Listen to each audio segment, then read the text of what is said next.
Good morning students. आज हम class 10th के चैप्टर फर्स्ट के ऑप्शनल टाइप क्वेश्चन करेंगे।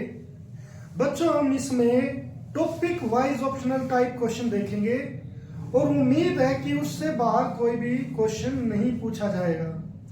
तो स्टूडेंट्स, सबसे पहला जो टॉपिक होता है वो होता है एलसीएम एंड एचसीएफ। तो पहले इससे रिलेटेड किस टाइप के क्वेश्चन पूछे जा सकते हैं तो वो देखते हैं।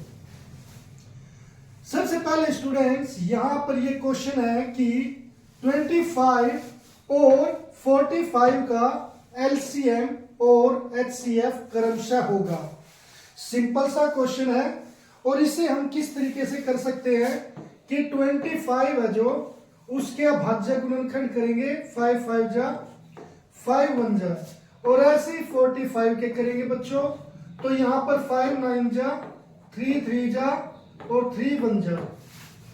तो बच्चों यहां पर 25 का हम लिख सकते हैं 5 इंटू 5 और 45 को लिख सकते हैं 5 इंटू 3 इंटू 3। अब बच्चों यहां पर एलसीएम और एचसीएफ लिखने के साथ साथ आप यहां पर इसे इस तरीके से भी लिखें कि पावर में, क्योंकि इस तरीके से भी कोई वैल्यू देकर वो एलसीएम एचसीएफ पूछ सकता है। तो यहां पर मैंने इसे 5 2 बार गुना था तो मैंने इसकी पावर 2 कर दी, 3 2 बार गुना था तो इसकी पावर 2 कर दी। अब बच्चों उसने पूछा पहले एलसीएम, तो एलसीएम क्या होता है बच्चों, यहां पर 5 है लिख दो, ये 5 है दोबारा मत लिखो, 3 है लिख दो, हमने ऐसे लिख दिया। अब बच्चों जो 5 है उसकी सबसे बड़ी पावर यहां पर क्या है, वो है 2, इसकी पावर 1 है, इसकी पावर 2 है तो यहां पर 2। 3 की सबसे बड़ी पावर कितनी है, वो है 2। तो बच्चों यहां पर क्या हो गया, 5 की पावर 2 क्या होता है 25 और 3 की पावर 2 होता है 9। तो 25 की 9 से गुणा कितनी हो जाएगी 225। अब बच्चों एचसीएफ अगर फाइंड आउट करना है तो एचसीएफ हमारा क्या है, जो ये 5 है ये कॉमन है लिख लो, 3 यहां पर है मगर इस रकम में नहीं है तो मत लिखो। यानी कि बच्चों जो एलसीएम है, एलसीएम के लिए आपको सभी डिजिट सभी नंबर लिखने पड़ेंगे और एचसीएफ में केवल वो नंबर लिखोगे जो दोनों में कॉमन है। अब यहां पर 5 की छोटी पावर लिखनी पड़ेगी, वो है 1। एलसीएम में बड़ी पावर लिखनी पड़ी, एचसीएफ में छोटी, तो इसका आंसर क्या आ गया बच्चों 5। तो यहां पर हमारा राइट ऑप्शन क्या होगा कि सी होगा कि 225 और ये 25, एलसीएम कितना है 225 है, सॉरी यहां पर डी होगा बच्चों, एचसीएफ एलसीएम कितना है 225 और एचसीएफ है 5। तो ऐसे आप भी कंफ्यूज हो सकते हो, तो थोड़ा सा संभल कर काम करें, ये आंसर होगा इसका डी ऑप्शन। बच्चों यहां पर दूसरा क्वेश्चन है कि इसमें उसने दिया है कि यदि x इस तरीके से है और y यहां पर ये है तो x और y का एलसीएम क्या होगा। अब जैसे बच्चों ने लास्ट क्वेश्चन में इन चीजों को ऐसे लिखा, 2 नंबर को ऐसे लिखा, वैसे इसने इस चीज को दिया है। अब बच्चों x को उसने दिया है 2 की पावर 3 गुणा 3 की पावर 4 5 गुणा 7 की पावर 2, y को 3 की पावर 2 गुणा 5 की पावर 3 गुणा 2। अब बच्चों एलसीएम क्या होता है, एलसीएम होता है जो यहां पर नंबर दिखते हैं सभी लिख दो, 2 है लिख दो, 3 है लिख दो, 5 लिख दो, 7 लिख दो। अब यहां पर 3 लिखा गया, 5 पहले ही लिखा गया, 2 पहले ही लिखा गया, तो बच्चों रिपीट नहीं करना। अब फिर इन नंबर की सबसे बड़ी पावर क्या है बच्चों, यहां पर 2 की पावर 3 है, यहां पर 2 की पावर 1 है, तो 2 की पावर 3 लिखो। 3 की पावर बड़ी कौन सी है बच्चों, यहां पर 2 ये 4 तो 4 आ गई। 5 की पावर बड़ी कौन सी है, यहां पर 1 है यहां पर 3 है तो 3 आ गई। 7 की पावर 1 ही है वो है 2, तो ये बच्चों 2 आ गया। तो हमारा आंसर है 2 की पावर 3 3 की पावर 4 5 की पावर 3 7 की पावर 2। तो ये कौन सा ऑप्शन है बच्चों, ये हमारा ये ऑप्शन तो नहीं है, यहां पर ये भी बच्चों डी ऑप्शन हमारा राइट आंसर है। तो 2 की पावर 3, 3 की पावर 4, 5 की पावर 3, 7 की पावर 2। इस तरीके से बच्चों जब कोई नंबर ऐसे भाज्य गुणनखंड में दिए हो तो आप उन्हें ऐसे उनका एलसीएम निकाल सकते हो। बच्चों अब नेक्स्ट क्वेश्चन है कि जिसमें उसने x को अभाज्य गुणनखंड में दिया है, तो यहां पर उसने अभाज्य गुणनखंड में ये x दे दिया और y को भी ऐसे ही अभाज्य गुणनखंड में दे दिया। तो बच्चों यहां पर हमें क्या निकालना है, HCF निकालना है। HCF क्या होता है बच्चों, इनका x और y का HCF। बच्चों HCF के लिए जो नंबर दोनों में कॉमन है केवल वही लिखोगे। यहां पर 2 है, क्या यहां पर है तो 2 लिख दो। बच्चों यहां पर 3 है तो 3 भी लिख दो। 5 5 5 भी लिख दो। 7 x में है y में नहीं है तो 7 को हम नहीं लिखेंगे। अब बच्चों इनकी 2 की सबसे छोटी पावर क्या है, यहां पर 3 है, यहां पर कुछ नहीं, इसका मतलब 1 है तो 2 की पावर 1। 3 की पावर छोटी बच्चों ये 4 है, ये 2 है तो छोटी कौन सी है, 2 है। 5 की पावर ये बच्चों 3 है, ये 1 है तो छोटी पावर क्या है, 1। तो इसका उत्तर क्या आ गया बच्चों, 2 की पावर 1, 3 की पावर 2, 5 की पावर 1। ये ऑप्शन कौन सा बच्चों, ये ऑप्शन है सी। और बच्चों इसका आंसर हमारा वो ऐसे भी दे सकता था कि 2 गुना 3 की पावर 2 क्या होती है, 9 गुना 5 की पावर 1, 5। तो बच्चों ये 5 × 45, 45 दूनी 90, वो इसकी जगह 90 भी दे सकता था, यानी कि HCF क्या होता है इसका 90। तो आप इसको भी ध्यान रखें कि ऐसे भी क्वेश्चन पूछा जा सकता है। बच्चों HCF और LCM में ये काफी इंपॉर्टेंट क्वेश्चन है कि उसने पूछा 2 संख्याओं x और y का LCM और HCF क्रमशः h और m है, तो कौन सी चीज इसमें सही है। बच्चों उसने LCM को क्या कहा, h, और HCF को क्या कहा, m। तो वो कहता है यहां पर कि h m से बड़ा होता है, यानी कि LCM HCF से बड़ा होता है। तो बच्चों यहां पर यह सत्य है, LCM HCF से बड़ा होता है, तो इसीलिए ये हमारा ऑप्शन ठीक है। मगर यहां पर अगर वो कहे कि HCF बराबर होता है LCM के, ऐसी स्थिति भी होती है बच्चों कि जहां पर HCF और LCM दोनों ही बराबर होते हैं, मगर ये स्थिति कुछ खास क्वेश्चंस में होती है। जैसे जो मान लो 25 और 25 दे दिया, तो बच्चों इसका LCM और HCF क्या है, सेम है, तो वो ये केवल खास कंडीशन में है, इसलिए ये आंसर गलत होगा। फिर बच्चों ये कहा कि LCM HCF से छोटा है, LCM HCF से छोटा नहीं हो सकता, वो उसके बराबर तो हो सकता है मगर उससे छोटा नहीं हो सकता। तो इसलिए बच्चों यहां पर ये क्वेश्चन समझने की बहुत जरूरत है, कई बार ये क्वेश्चन पूछा जाता है। बच्चों फिर यहां पर एक ये भी इंपॉर्टेंट क्वेश्चन है, उसने कहा 2 सहभाज्य संख्याओं P और Q का LCM है। अब बच्चों सबसे पहले तो सहभाज्य संख्याएं कौन सी होती है, बच्चों वे होती है सहभाज्य संख्याएं जो किसी एक पहाड़े पर भाग नहीं होती, जैसे 2 3 5 9, ये किसी एक पहाड़े पर भाग नहीं होती। 11 13 11 12, ये सहभाज्य बच्चों किसी भी एक पहाड़ी पर भाग नहीं होती। तो उसने पूछा इनका LCM क्या होगा। अब बच्चों इनका LCM क्या होता है, जो एक पहाड़ी पर जिनमें कुछ कॉमन ही नहीं है, तो वो सीधा सीधा LCM होगा, इन दोनों की गुणा कर दो, 2 3 6। तो बच्चों यहां पर जैसे 5 और 9 हुआ सहभाज्य, इनका LCM क्या होगा, 5 9 45। ऐसे बच्चों आप यहां पर ये चीजें देख सकते हो। तो यहां पर 2 सहभाज्य संख्याएं हैं P और Q, जिनमें कुछ कॉमन नहीं है, तो इनका LCM क्या होगा, P गुणा Q। तो बच्चों यहां पर आंसर हमारा साफ साफ है डी। इसने यहां पर बी में कहा पी, यानी कि एलसीएम पी होगा अगर पी बड़ा है, एलसीएम क्यू होगा अगर क्यू बड़ा है। तो बच्चों इसका कोई मतलब नहीं है कि बड़ा होने का। जब दोनों अब सहभाज्य है तो उनको गुणा कर दो तो वो हमारा एलसीएम आ जाएगा। तो बच्चों यहां पर बच्चों एक और क्वेश्चन पूछा जाता है कि अगर दो सहभाज्य संख्याएं हैं, जैसे अभी हमने किया कि सहभाज्य संख्याएं जैसे 2 और 3 इनमें कुछ भी कॉमन नहीं होता, उनका एचसीएफ क्या होगा। बच्चों जब कुछ कॉमन ही नहीं है तो एचसीएफ क्या होता है, एचसीएफ होगा 1।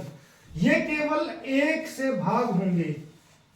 क्यों होंगे, जैसे बच्चों हम 2 के अभाज्य गुणनखंड करें तो 2 गुना 1 लिख सकते हैं, 3 के करेंगे तो 3 गुना 1 लिख सकते हैं। तो एचसीएफ क्या होता है, जो इनमें कॉमन हो। तो बच्चों यहां पर कॉमन क्या आ गया, 1 आ गया, तो इसलिए एचसीएफ 1 होता है। और एलसीएम बच्चों इनका क्यों आ गया 2 और 3 का, कि एलसीएम में क्या होता है कि हमें सारे नंबर लिखने होते हैं, 2 फिर 1 लिख दिया और फिर 3 लिख दिया। तो बच्चों इसका आंसर क्या आ गया, 6 आ गया। तो इस तरीके से एलसीएम 6 होता है और इसका एचसीएफ क्या होगा 1। तो बच्चों इसका आंसर क्या होगा हमारा 1 होगा।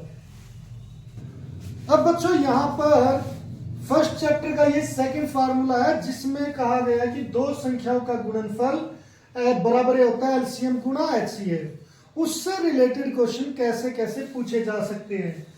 बच्चों पहला दो संख्याओं 45 और 75, इनका एलसीएम दिया है 225, तो एचसीएफ ज्ञात करना है।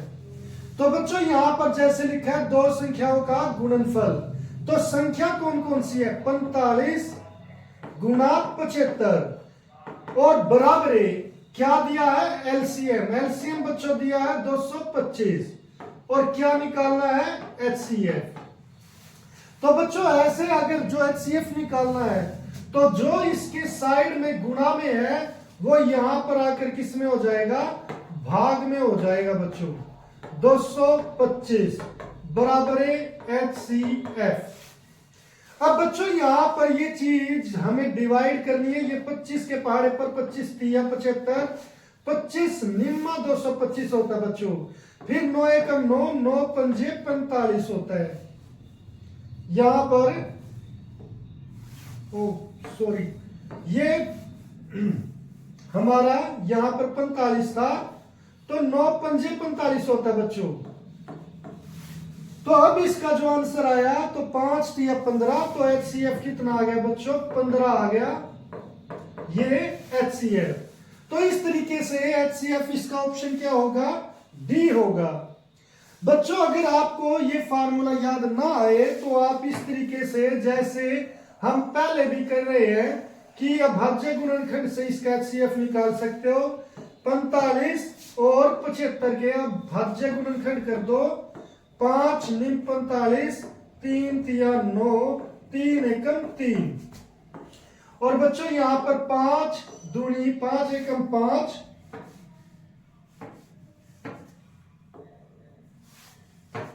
5 एकम 5 और 5 पंजे 25, 5 तिया 15, 3 एकम 3। तो बच्चों एचसीएफ क्या होता है, जो इन दोनों में कॉमन है। 5 कॉमन है, 3 कॉमन है। तो बच्चों यहां पर ये एक्स्ट्रा 3 है, यहां पर ये एक्स्ट्रा 5 है, तो 5 तिया 15 ऐसे एचसीएफ हो जाएगा। तो आप ऐसे भी इसे कर सकते हो। फिर बच्चों नेक्स्ट क्वेश्चन है, दो संख्याओं का एलसीएम और एचसीएफ दिया है बच्चों। यदि एक संख्या 25 है तो दूसरी संख्या क्या होगी। तो ये इसी का क्वेश्चन है बच्चों। जैसे दो संख्याओं, पहली संख्या कितनी है 25 है और दूसरी क्या मान लेते हैं x। तो बच्चों इसका एलसीएम कितना दिया है 175 और एचसीएफ कितना दिया है 5। तो जो हमारा x आएगा बच्चों कैसे आएगा, 175 गुना 5 को आप इस 25 से जो यहां पर गुणा में वो राइट हैंड साइड आकर किस में हो जाएगा, भाग में। तो 5 एकम 5, 5 पंजे 25, फिर बच्चों 5 एकम 5, यहां पर 5 तिया 15, 5 पंजे 25, तो ये कितना आ गया बच्चों 35 आ गया। तो इसका जो सेकंड दूसरी संख्या होगी वो क्या होगी 35। तो बच्चों इस तरीके से ये इसका ऑप्शन क्या होगा, सी ऑप्शन होगा। बच्चों यहां पर नेक्स्ट क्वेश्चन इस तरीके से पूछा जा सकता है, दो संख्याओं का यानी कि दो संख्या एक x है एक 16 है, उनका एलसीएम और एचसीएफ क्रमशः ऐसे है। तो बच्चों यहां पर दो संख्याएं दे दी है, एक है x दूसरी है 16, इनका गुणनफल इसका एलसीएम 48 है और ये है 8। तो बच्चों x निकालना है, तो x निकालने के लिए 48 गुणा 8 और जो ये 16 है बच्चों ये आ जाएगा भाग में। तो ये 16 8 1 8 8 दूनी 16 2 1 2, यहां पर 2 दूनी 4 2 चौके 8, तो उत्तर क्या आ गया 24। अब यहां पर कुछ बच्चे गलतियां करते हैं बच्चों कि पहले इनकी गुणा करते हैं फिर भाग करते हैं। भाई पहले छोटे है नंबर छोटे है तो पहले डिवाइड करो फिर गुणा करो, तब आपका क्वेश्चन आसानी से हो जाएगा। तो इसका ऑप्शन क्या है बच्चों, ये है डी। तो हमारा राइट ऑप्शन क्या है, डी यहां पर। अब बच्चों उसने यहां पर इस तरीके से भी क्वेश्चन पूछे जाते हैं कि दो संख्याओं का गुणनफल दे दिया सीधा, यानी कि यहां पर दो संख्याओं का गुणनफल दिया 2700 और एचसीएफ दे दिया 15। तो एलसीएम ज्ञात करना है, तो एलसीएम मान लिया x है बच्चों और एचसीएफ कितना है 15। तो ये जो x निकालना है जो यहां पर गुणा में है वो यहां पर आकर किस में हो जाएगा, भाग में। तो यहां पर 15 एकम 15 और ये 15 एकम 15 बचेंगे 12 और 15 8 120 और फिर ये क्या आ गया 0। तो x का आंसर क्या आ गया बच्चों, 180 आ गया। तो यहां पर फर्स्ट ऑप्शन ही हमारा राइट आंसर है बच्चों। तो इस तरीके से हम इसका एलसीएम भी फाइंड आउट कर सकते हैं। अब बच्चों इसमें तीसरा जो टॉपिक है फर्स्ट चैप्टर का वो है कि कोई संख्या शून्य पर समाप्त होगी या नहीं। बच्चों कोई भी संख्या मान लो यहां पर x की पावर n है, ये आंसर यानी कि इसका आंसर शून्य पर तब आएगा जब इसके अभाज्य गुणनखंड में 2 और 5 दोनों ही हो, अदरवाइज ये कभी भी 0 पर समाप्त नहीं हो सकती। तो उसी से रिलेटेड क्वेश्चन है बच्चों कि इनमें से कौन सा शून्य पर समाप्त होगा। पहली तीन संख्याओं का गुणनफल, बच्चों पहली तीन ये संख्याएं कौन सी है, पूर्ण संख्या वो प्राकृत संख्या बच्चों उनकी बात कर रहे हैं, यहां पर कुछ रह गया। तो प्राकृत संख्या पहले तीन प्राकृत संख्या हमारी ये है 1 2 3। तो क्या ये 0 पर समाप्त होती है, नहीं, क्योंकि इनका आंसर क्या है 6। और 0 पर समाप्त क्यों नहीं हुई बच्चों, यहां पर 2 तो है मगर 5 नहीं है, तो इसलिए 0 पर समाप्त नहीं होगी। दूसरा बच्चों यहां पर ये क्वेश्चन यहां पर ऐसे लिखा हुआ है, अब कई बच्चे इसे 0 पर समाप्त कर देते हैं, ये है बटे में बच्चों, वो कहते हैं कि 2 भी है 5 भी है, मगर बच्चों 2 और 5 होना गुणा में होने चाहिए थे, ये ऐसे, ये भाग में है तो भाग में नहीं, तो इसलिए ये भी 0 पर समाप्त नहीं होगी। अब बच्चों इसमें देखते हैं, यहां पर 3 है, यहां पर 5, यहां पर 1 और यहां पर 17, तो ये भी इसमें 5 तो है बच्चों मगर 2 नहीं है, तो ये भी 0 पर समाप्त नहीं होगी। तो इसीलिए राइट ऑप्शन है डी कि इनमें से कोई भी शून्य पर समाप्त नहीं होगी। फिर बच्चों यहां पर ऐसा क्वेश्चन पूछा जाता है कि 8 की पावर n कभी भी डैश पर समाप्त नहीं होगी।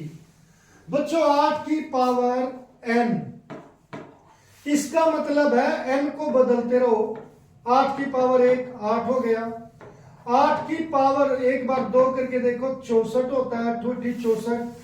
फिर 8 की पावर 3 क्या होता है बच्चों, 64 को 8 से गुणा करोगे तो क्या आएगा 512, तो इसका आंसर आ गया 512। फिर बच्चों 8 की पावर 4 हो गई, तो इसे 8 से फिर गुणा करो, 8 दूनी 16 8 एकम 8 और 1 9 8 पंजे 40, तो बच्चों 4096 आ गया। फिर 8 की पावर 5, तो ये 8 से फिर गुणा कर दो। 8 6 48, 8 9 72 और 4 76, 8 चौके 32। तो बच्चों ये आ गया 32,768। तो बच्चों आप यहां पर कुछ देख सकते हो कि ये 8 पर समाप्त हुआ, ये 4 पर, ये 2 पर, ये 6 पर और ये फिर किस पर, 8 पर। तो यहां पर उसने कहा कि 8 की पावर m कभी भी डैश पर समाप्त नहीं होगी, तो ये 2 पर समाप्त हो रही है। यहां पर 8 की पावर 2 4 पर समाप्त हो रही है। यहां पर 8 की पावर 1 8 पर समाप्त हो रही है। तो ऑप्शन क्या बचा, सी बचा बच्चों।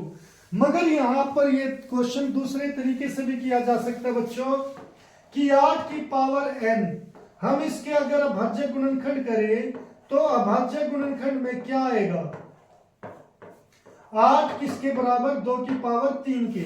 तो यहां पर 8 2 की पावर 3 के बराबर आ गया, तो यानी कि इसके अभाज्य गुणनखंड में कोई भी 5 नहीं है।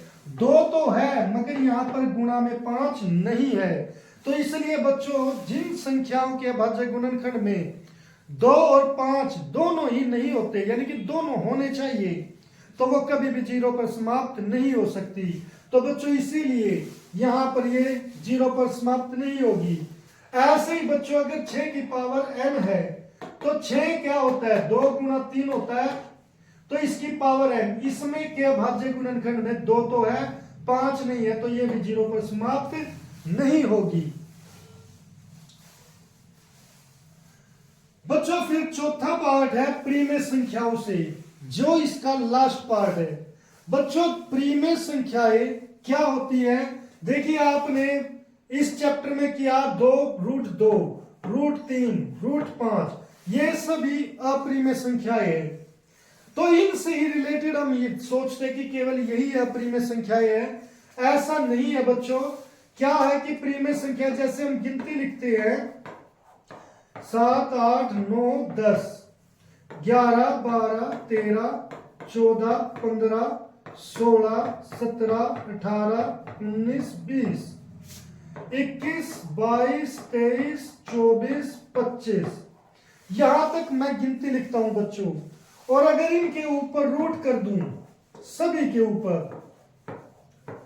तो बच्चों क्या होगा कि यहां पर कुछ संख्याएं बचेंगी जो प्रीमेय होंगी, अदरवाइज और सारी अप्रीमेय होंगी। एक तो 1, दूसरी 4, तीसरी 9 और फोर्थ √16, फिफ्थ √25 और सभी जो भी है ये सभी अप्रीमेय संख्याएं हैं। अब आप पूछोगे कि आपको कैसे पता चलेगा। बच्चों ये 1 क्या है, 1 का वर्ग 1 होता है, 2 का वर्ग 2 होता है, 4 होता है, 3 का वर्ग 9 होता है, 4 का वर्ग 16 होता है, 5 का वर्ग 25 होता है, 6 का वर्ग 36 होता है, 7 का वर्ग 49 होता है, 8 का वर्ग 64 होता है। ऐसे ही बच्चों करते चले जाओ। अगर इनके ऊपर रूट है तो वो प्रीमेय संख्या है, अदरवाइज वो प्रीमेय संख्या नहीं है। तो बच्चों यहां पर √13 किसी का वर्ग नहीं है, तो ये प्रीमेय संख्या नहीं है। √18 बच्चों ये भी 18 भी किसी का वर्ग नहीं है, तो ये भी प्रीमेय नहीं है। बच्चों 25 √25 तो हम देख चुके हैं 25 5 का वर्ग है, तो इसीलिए ये प्रीमेय संख्या है। 6 बच्चों किसी का वर्ग नहीं है, तो ये भी प्रीमेय संख्या नहीं है। अब बच्चों इसका दूसरे टाइप का क्वेश्चन कि इनमें से कौन सी संख्या प्रीमेय संख्या है। अब बच्चों यहां पर 7 2 √8 है, तो ये जो √8 है ये हमारी किसी का वर्ग नहीं होता, तो ये प्रीमेय संख्या नहीं है, तो इसलिए ये प्रीमेय संख्या नहीं रहेगी। बच्चों ये प्रीमेय संख्या वो किसी का वर्ग नहीं है, 17 भी किसी का वर्ग नहीं है, तो ये प्रीमेय संख्या नहीं है, ये अप्रीमेय है, तो ये भी हमारी प्रीमेय नहीं होगी। बच्चों ये 16 है, ये 16 का वर्ग है, किसका 16, वो 4 का वर्ग है 16, तो बच्चों ये प्रीमेय संख्या संख्या हो गई, ये है प्रीमे, और ये स्क्वायर के ऊपर, रूट के ऊपर स्क्वायर है वो कैंसिल हो जाता है, तो ये बच्चों कुछ इस तरीके से है। तो इसके ऊपर तो रूट है ही नहीं, कैंसिल हो गया, और ये रूट 16 है, तो ये हमारी प्रीमे संख्या हो जाएगी। तो ये आंसर ठीक है बच्चों। रूट 13 है तो ये अप्रीमेय संख्या है, तो ये भी अप्रीमेय ही रहेगी। तो इस तरीके से बच्चों आपको ये देखना है। एक यहां पर आपको ये समझा दूं, यहां पर बच्चों रूट 17 है, -7 रूट 17 है। अगर यहां पर 7 होता ना बच्चों, तो 7 प्लस का 7 माइनस का कैंसिल हो गया, तो ये हो जाता 0, और ये क्या बन जाती, प्रीमेय संख्या। मगर अभी ये केवल 1 रूट 17 है और ये माइनस रूट 17 है, तो जब घटाएंगे तो ये 6 रूट 17 आ जाएगा माइनस का। तो अभी ये प्रीमेय संख्या ही रहेगी। तो इसमें प्रीमेय संख्या कौन से बच्चों, ये है रूट 16 रूट 5 और 5 के ऊपर वर्ग। तो इस तरीके से बच्चों हम यहाँ पर ये ऐसे क्वेश्चन सोल्व कर सकते हैं। तो बच्चों इस तरीके से यहाँ पर हमारे पहले चैप्टर से रिलेटेड सभी optional type question clear cover होते हैं। इनमें जो इंफॉर्मेशन दी गई है आप अगर उसे ध्यान से पढ़ोगे तो आपके पहले चैप्टर से रिलेटेड कोई भी क्वेश्चन अनअटेम्प्टेड नहीं रहेगा और वो बिल्कुल एक्यूरेट ठीक होगा।